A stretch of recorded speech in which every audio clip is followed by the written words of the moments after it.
I'm what they call a usual player in the geopolitical game of America and its influence around the world. I'm one of the usual suspects that shows up to like gang bang and bang out like a champ. So that U.S. Embassy Lisbon, the latest the U.S. Embassy Lisbon Daily, thanks to that guy with Special Forces and the blacked out name Zen Von Nile. I'm Zen Von Nile. I'm greatness from nothing, man. I'm greatness from literally nothing, man. Like, bro, I just show up at a site and I'm working at that point, and I'm working. And bro, the one on the bottom, that's a girl of my ex-girlfriend and State Department activist Lily Lego. But bro, I'm the big deal. She was a great hacker though. She was an excellent hacker. Like when it came to like cyber attacks, like that little autist was probably the greatest thing to ever happen to like cyber attacks and activism. Like bro, if you needed dirt on someone, I was like the face, and my little autistic girlfriend Lily, we could get you anything, man. We could get you anything on anybody across the country, bro. We could get you top secret PDFs that you could like read and shit and be like, wow, that was interesting. That was interesting, man. And be like, you know what? I get you like, oh man, I can tell you something right now. You know how like Secret Service, bro, I've actually done this before. Like I've gotten like a Secret Service PDF on how to drive a car without any brakes.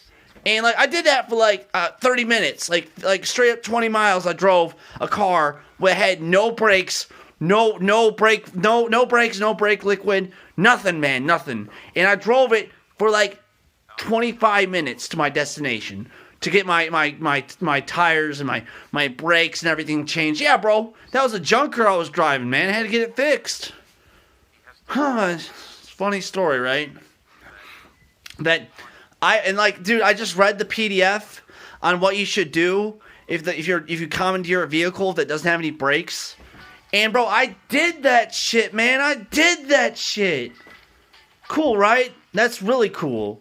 Bro, I've done so much shit. I'm doing it all the time, man. Like I'm a habitual fucking glow fag. I'm a habitual glow fag, man. I just glow in the dark, bro. I just glow in the motherfucking dark. Anyway, guys, like, yeah, that's what I do for a living, man. I'm a genuine, like, you know, like, bro, I am like they put me in another country, bro, and they say, hey, Aaron Zen, man, who's my Zen man? Bro, I need you to overthrow this government by tomorrow morning. I'm like, oh, fuck me, okay, that can be done. That can be done. Oh, make sure you get that general guy to bring in the military if we fuck this up. Tell my girlfriend Emily Chen I love her. Bye. Like that's what I'll just do.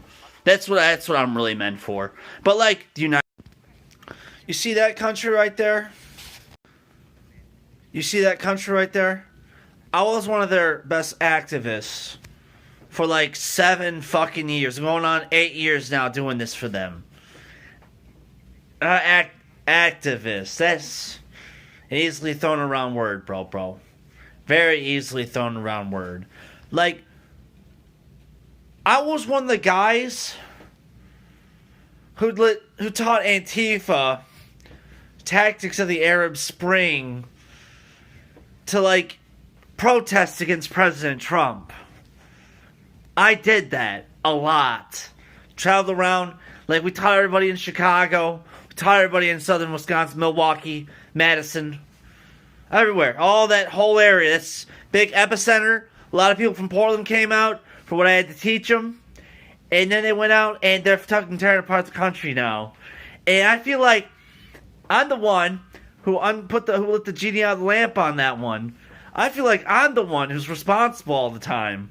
I watch the news on Portland Antifa, all that, and I'm like, I taught you guys that. And I'm okay with that for the most part. Actually, you know what? For a little bit, I felt kind of bad about myself. But after a certain event that happened to me in 2020, I don't give a fuck anymore, guys. Knock yourselves out. I love it. I was teaching Hong Kong protesters how to protest peacefully. I taught Hong Kong protesters how to protest peacefully as a State Department activist. I get in these little like Zoom calls, these like little Twitter, get their WhatsApp, give them documents, have it spread around them, on their WhatsApp, and like, that was all me, man. That was all me handing out those, like, Arab Spring. Once again, Hong Kong. Hey, Hong Kong, want Arab Spring documents? Okay, Big Brother Aaron give you Hong Kong Arab Spring documents. That's how you protest. That's how you overthrow your government. That's how you do it nowadays. But, like, meanwhile, when I was doing that, checking in with my people, keeping a handle on them, that kind of shit, I was responsible for the Hong Kong protests. Anyway, it got to about, like, October 2019, but definitely November and definitely December, when COVID-19 came out, the Chinese acted like it was a total accident, which it was on their behalf.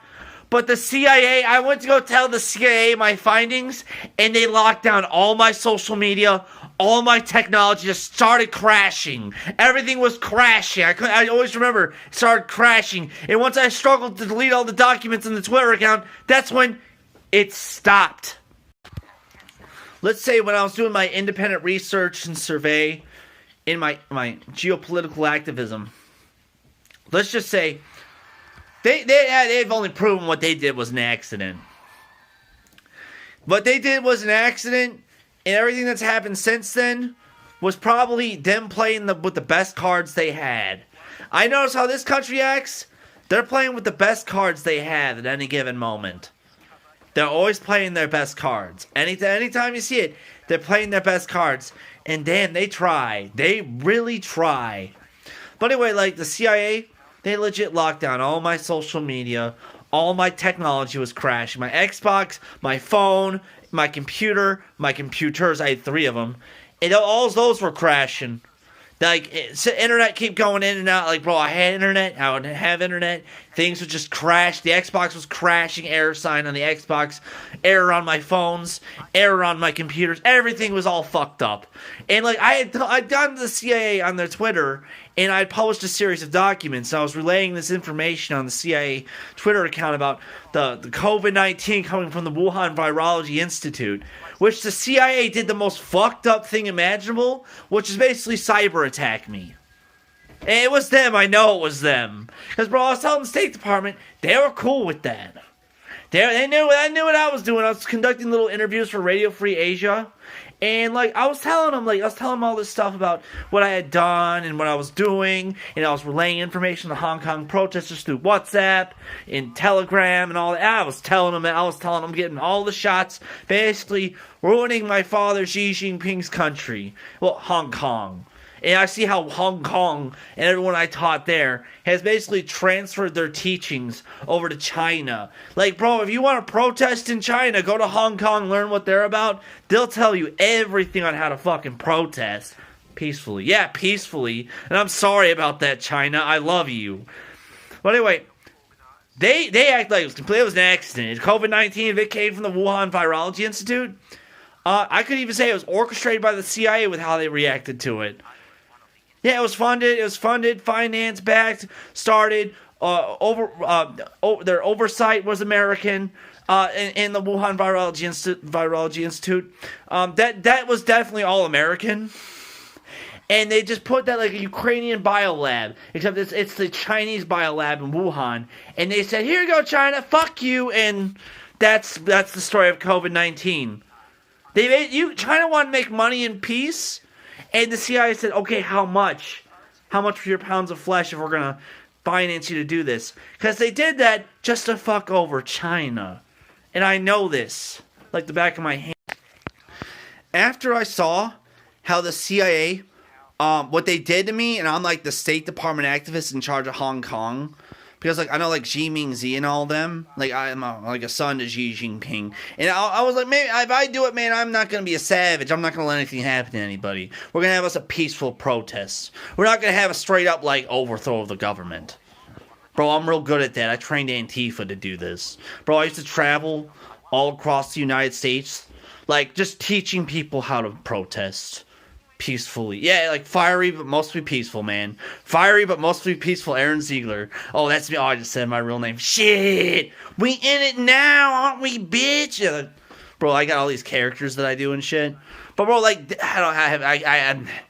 yeah, bro, like, you know, when you're like, you've been in it for so long and you just look at them and go, that was genuinely an accident from you, China.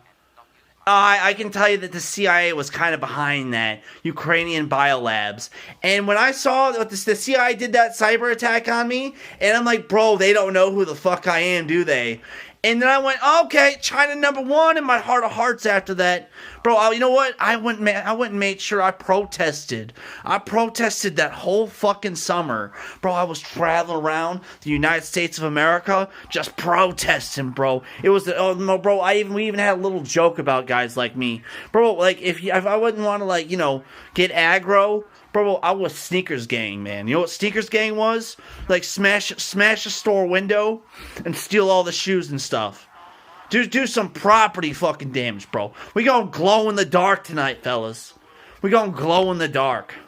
But anyway, like, yeah, China did it like a complete accident when it came to COVID-19. Like, if it came from the Wuhan Virology Institute, I'm not going to blame that country. However, I will blame the fucking CIA because they did launch that cyber attack on me when I went to go tell them, like, that it was at that instant when I was relaying all this information to them that, like, I got cyber attacked. And it wasn't China. I'm like 100% sure. Because there's no way they saw that and went, okay, what's his IP and all this shit. No, that was definitely not China who did that. Because it was almost fucking instantaneous that it happened.